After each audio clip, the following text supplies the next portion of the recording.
From Chicago studios, this is the Muslim News on Muslim Network TV. Assalamu alaikum, I'm Samana Siddiqui. First, the headlines. U.S. attack on ISIS leader kills 6 children. 2022 Winter Olympics begin. Games to see U.S.-led diplomatic boycott. Republican mayoral candidate in Oklahoma calls for Islam to be eradicated. Thousands of tons of COVID-19 waste, another pandemic challenge, WHO warns. UAE destroys 3 hostile drones that entered country's airspace. 6 children and 4 women died in a major U.S. attack on an ISIS leader in Syria. U.S. President Joe Biden said Thursday that the leader of ISIS had been killed during a raid by American forces in northwest Syria. A senior U.S. official said Abu Ibrahim al-Hashimi al-Qurayshi had blown himself up during the operation on Wednesday evening. It was the biggest raid in Syria since the one that killed previous ISIS leader Abu Bakr al-Baghdadi in 2019. In a statement, Biden said the military undertook the counterterrorism operation to protect the American people and U.S. allies, as well as to make the world a safer place. Neighbors say that they were also brutalized by attacking U.S. soldiers. A similar drone strike took place in Afghanistan in August, killing 10 civilians, including 7 children. U.S. President Joe Biden is sending thousands of troops to Eastern Europe this week amid tension between Russia and Ukraine. Pentagon spokesman John Kirby said Wednesday the U.S. stands shoulder to shoulder with its NATO allies. He said the situation along Ukraine's border demands Washington reinforce the deterrent and defensive posture on NATO's eastern flank.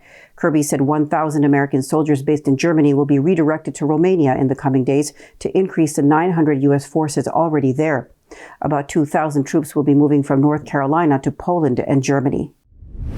The 2022 Olympic Winter Games began yesterday in Beijing under the cloud of a U.S.-led diplomatic boycott and the coronavirus pandemic. The opening ceremony is Friday, and the Games continue through February 20th. The United States, Canada, the UK, and Australia have each announced a diplomatic boycott of the Games over concerns about China's human rights record. That means there will not be official delegations or ministers of these countries for the Games. However, their athletes will participate in the Olympics in Beijing. In a press conference last December, White House spokeswoman Jen Psaki said U.S. diplomatic or official representation would treat these games as business as usual in the face of China's egregious human rights abuses and atrocities in Xinjiang. Beijing is set to become the first city to host both the Summer and Winter Olympics. The Chinese capital previously hosted the 2008 Summer Games. As the world turns its attention to Beijing for the Winter Olympics, Uyghurs, Tibetans, Hong Kongers, and Chinese human rights advocates are calling for governments to boycott the Games. Exiled Uyghur Muslims remain cut off from their families 5 years after China began its campaign of mass incarceration, forced labor, and cultural genocide. Many have kept quiet through the early years of the camps, afraid that contacting their loved ones would draw fresh persecution. But Uyghur exiles have since grown bolder. They have begun staging protests and filing legal complaints and calling attention to their people's plight and taking a stand against oppression.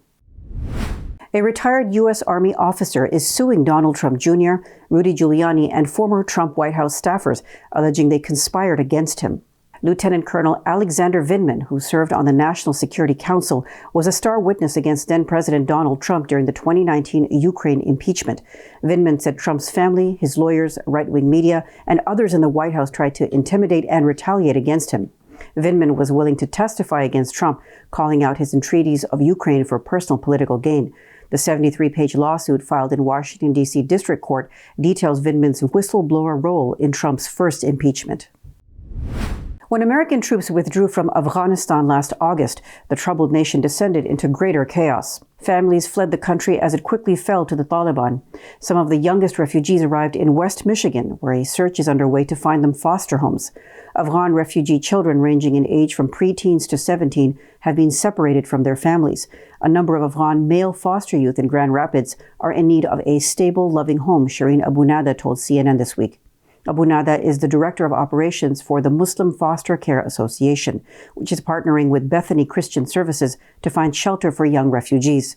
She said they come from a lot of trauma. They come from a lot of turmoil in their home country, and they really hope that here in America, they can have a brighter future. More than 80 Muslim organizations, including civil and human rights groups, mosques, and charities, have sent a letter to the U.S. Justice Department. They are calling for an investigation into whether an anti-Muslim group violated federal laws by spying on several Muslim organizations in the U.S. Those organizations include the Council on American Islamic Relations, Muslim Advocates, and the Islamic Society of North America. The group cited a conspiracy to spy on American mosques and Muslim organizations. The investigative project on terrorism is the anti-Muslim group identified by the Islamophobia Network, a project of the Center for American Progress. We're bringing more news stories after the break, so stay tuned, and we'll be right back after these messages.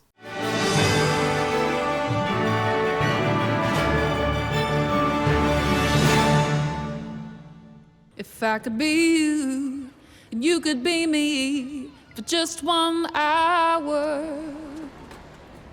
If we could find a way to get inside each other's minds. Walk a mile in my shoes. Walk a mile in my shoes. Well, before you abuse, criticize, and accuse. Walk a mile in my shoes. There are 16 million children struggling with hunger in America. That's 1 in 5 daughters, sons, neighbors, and classmates who don't know where their next meal is coming from. Yet billions of pounds of good food go to waste every year. It's time we do something about it. Feeding America is a nationwide network of food banks that helps provide meals to millions of kids and families in need. Visit feedingamerica.org to help them feed even more. Together, we can solve hunger. Together, we're feeding America.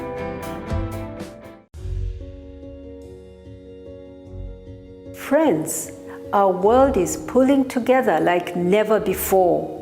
We're making huge sacrifices to keep one another safe. Scientists are working non-stop to develop COVID-19 vaccines and treatments. A vaccine will get our economies moving. It will tell our loved ones we're safe again. But we have challenges we must address. Right now, huge pharmaceutical companies are keeping the vaccine research a secret. They're deciding how many vaccines get made, how much to charge for them, and who gets vaccinated. This will no doubt leave billions of people behind. Pharma companies are putting profit, not people, first. Yet, billions of dollars of taxpayers' money is funding their work. We cannot let the CEOs of a handful of pharmaceutical companies decide our future. We need a vaccine that everyone can have free of charge, no matter where you live or whether you're rich or you're poor. We need companies to share all their research so we can make enough safe vaccines for everyone. We need a vaccine owned by all of us. To end this COVID-19 pandemic, we need to pull together once more.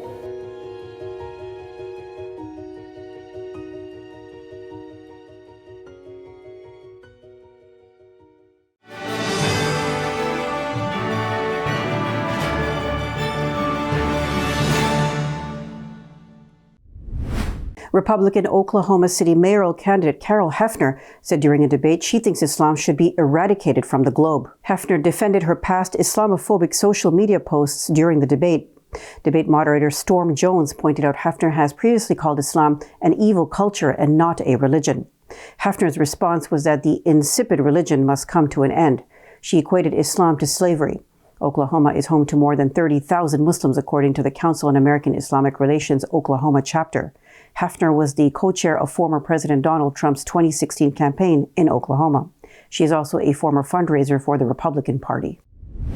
The U.S. Army said Wednesday it will begin separating soldiers who refuse to get a COVID-19 vaccine from service. Secretary of the Army Christine Wormuth asked commanders to initiate involuntary administrative separation proceedings against any soldier refusing the vaccine. The same rule applies to soldiers who do not have an approved or pending exemption request. The directive applies to all soldiers, active duty reserved components, and cadets. Soldiers who will complete their separation or retirement or begin transition leave on or before July 1st are granted a temporary exemption. Over 10,000 tons of medical waste from the COVID-19 pandemic response have put global health waste management systems under tremendous pressure. They threaten human and environmental health, the World Health Organization said Tuesday. Gloves are a bigger volume than masks, and vaccine waste is taking over from masks, said Maggie Montgomery, a WHO Water and Sanitation Technical Officer. She said countries are experiencing a dire need to improve waste management practices due to discarded personal protective equipment, or PPE, from the health sector and the public.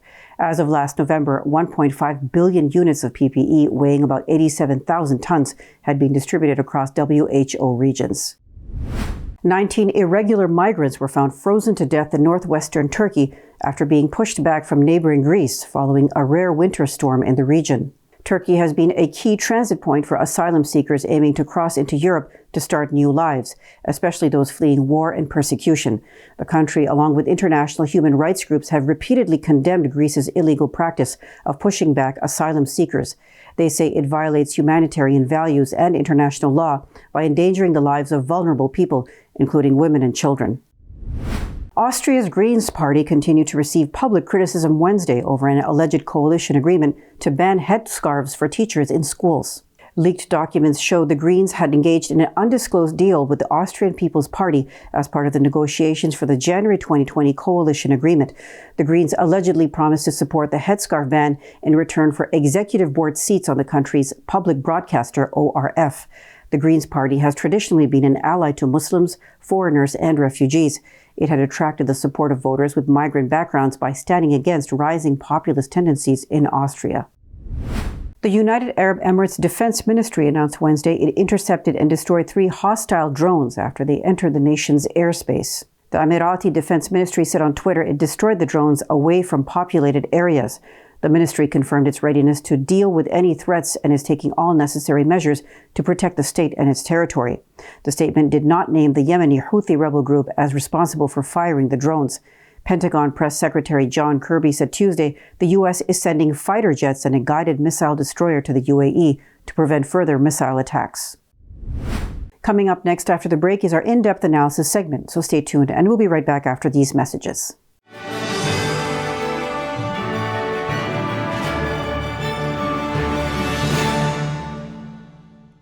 Despite the development of a COVID-19 vaccine, millions around the world will not have access. We need a vaccine that's free and available to everyone, everywhere.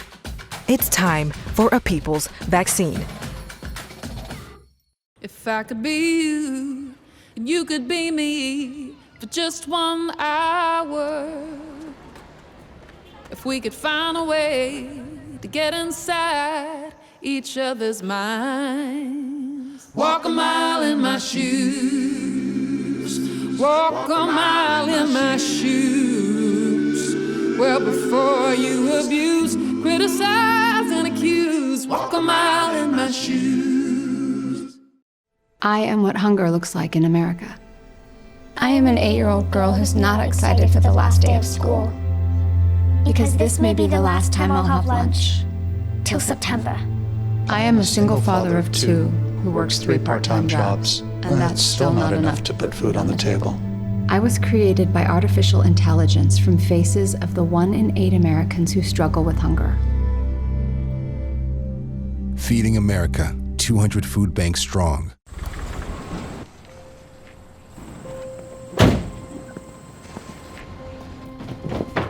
Dad, they took over my bedroom. Come on, come on. Okay, Dad. 1, 2, 3.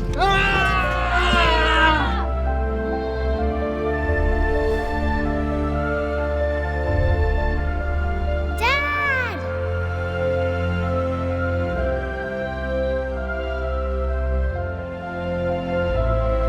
You saved me. Dad? Are you okay? I'm fine, dear.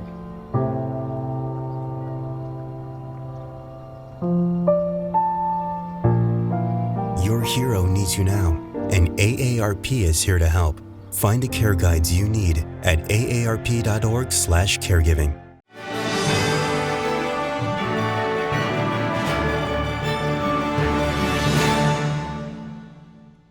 To discuss the key findings of the recent Amnesty International report on Israeli crimes of apartheid, let's go to Imam Abdul Malik Mujahid. Over to you, Imam Mujahid. Thank you, Samana. Amnesty International, the number one human rights organization in the world, has issued a very long, well-documented report, and it calls Israel an apartheid state. The similar charge were laid by B'Tselem, which is a Jewish human rights organization in Israel, as well as the Human Rights Watch, exactly a year ago.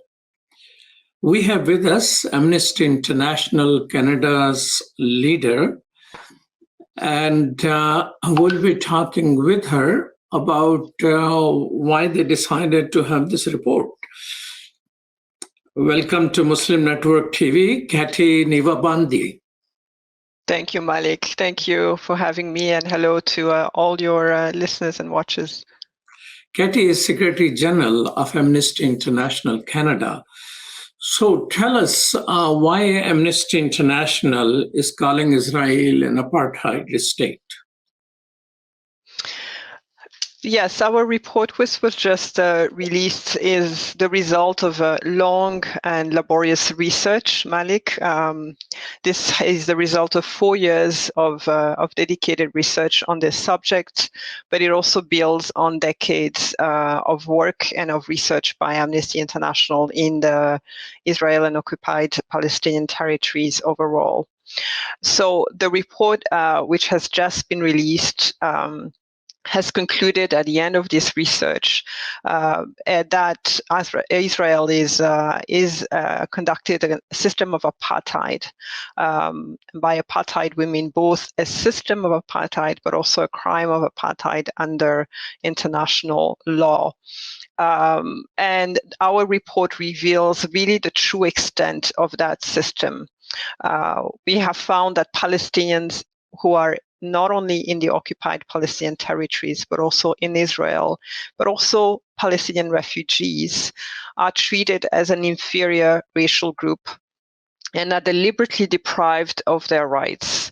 So our report, our very long report, as you mentioned, really details how Israel's treatment of Palestinians meets the definition of apartheid. And by apartheid, what do we mean? So apartheid, we often associate it with, of course, the oppressive regime that Black South Africans were under for years.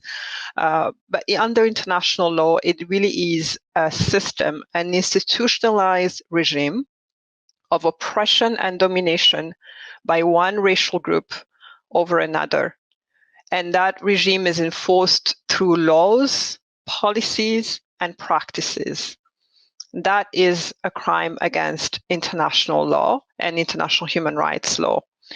So we conducted our research based on that, and also found that there were specific human rights violations which are committed with the intention to maintain that system. And there are various inhuman acts such as unlawful killing, forcible transfer, which together constitute the crime against humanity of apartheid. The report quotes a decade of ongoing actions towards Palestinians as an evidence. Since you mentioned that it is going on for decades, what is the urgency for Amnesty to determine it now? Mm-hmm. As I mentioned earlier, it builds on the work that Amnesty had been doing for years. And in the meantime, we have also had a policy internally that enabled us to really work through apartheid more. So I'd like to say that it is not the first time that we have made this qualification. We also made it in the case of Myanmar, with regards to its treatment, the state of Myanmar's treatment towards the Rohingyas. And so with regards to that internal policy, but also the collected evidence over the years, you have to know that Amnesty's research is rigorous, laborious, and often spans over a long period of time, because it is so careful, has brought us now to come to this conclusion. And in addition to that, it adds to the reports that you have also mentioned that other Israeli, Palestinian, but also international organizations have made, and similar conclusions as well. In our case, what we do is we bring, in addition to that, we bring fresh evidence as well, but we've also determined that the system of apartheid is not only occurring within, as I mentioned, the occupied Palestinian territories, but it is also within Israel, and it also applies to Palestinian refugees. So when looking at these various pockets together, and we put these human rights violations together, it gives us the true picture and the full extent of this. When we talk about apartheid, we're really talking about, in this case, we're talking about four things. The fragmentation by Israel of Palestinian territories, the segregation of Palestinians, the dispossession of the land, and the deprivation of social economic rights. These all together combined then lead us to conclude that this is indeed a system of apartheid. And let me just add that a system of apartheid, being a crime against humanity, requires robust and urgent international action. You know, you mentioned a report says decade of research. You shared with us it is 4 years worth of research to reach this conclusion. But it is also said that, President Carter in 2007 wrote a book, a Nobel Peace Laureate, Peace, Not Apartheid. And Desmond Tutu, the icon of South Africa, has been calling it apartheid. So why human rights organizations are taking such a long period of time before they declare it to be apartheid state? Indeed, it has been called by several other leaders in the past, and as you mentioned, Desmond Tutu, who recently passed as well. In the case of Amnesty, as I mentioned earlier, we have internal policies that enable us to work on particular issues. So only a few years ago did we have an internal policy that enabled us to really work on the crime of apartheid, which is why it wasn't done in the past. And so that then enabled us to carry out this very specific and dedicated research and come to this conclusion. That does not, however, say that this crime is only occurring now. As you have so rightly pointed out, this has been the consensus in the human rights community and human rights advocates has been growing over time that this indeed does constitute apartheid. But what matters, I think, what is really decisive and important to realize is the inaction of the international community until today, and the need for that action to happen. So the hope is that with this report, we will begin to have a shift in the discourse in the international community, and no longer sit by silently as the rights of Palestinians are being deprived and violated in front of our eyes.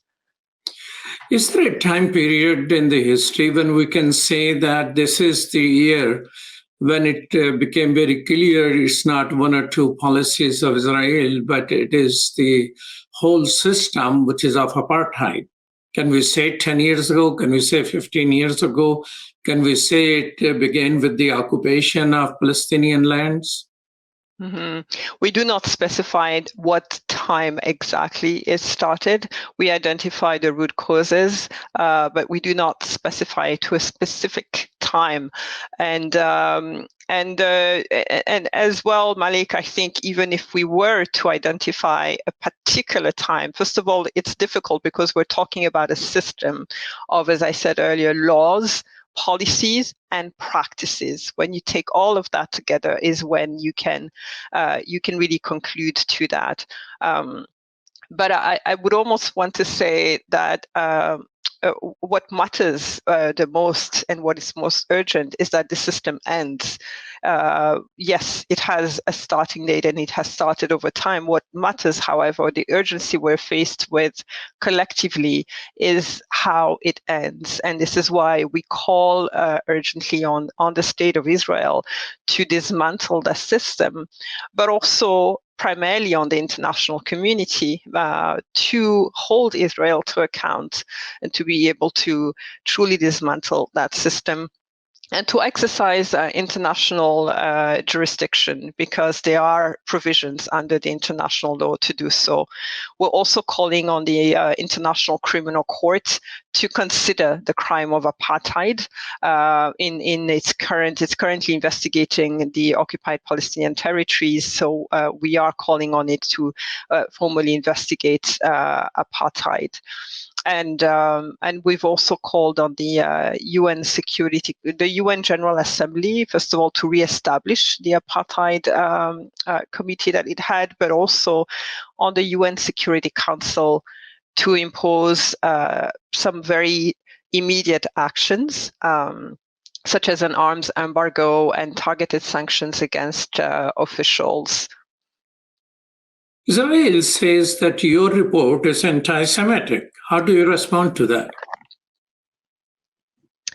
That is a very strong, very serious allegation, and indeed it has been made by the Israeli state. It is false, it is baseless.